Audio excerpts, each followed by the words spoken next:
ইহুদিদের বিপক্ষে কবিতা লিখেন, জজের কাছে বিচার দেওয়া হলো, মামলা হলো, কোর্টে তারে হাজির করা হলো।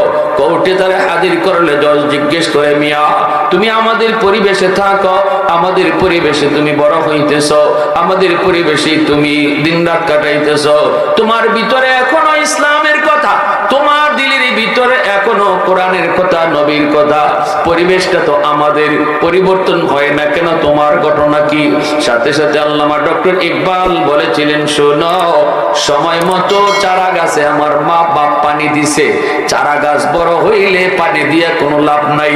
আমি শিশুকালে আমার কলিজা যখন কাদা মাটির মতো, ওই কাদা মাটিতে আমার আল্লাহর নাম, আমার নবীর নাম, কোরআনের কথা, আল্লাহ পাকের নাম দিলের ভিতরে পাথরে খোদাই করে বাপ মাই লিখে দিছে। জোরে কোন সুবহানাল্লাহ।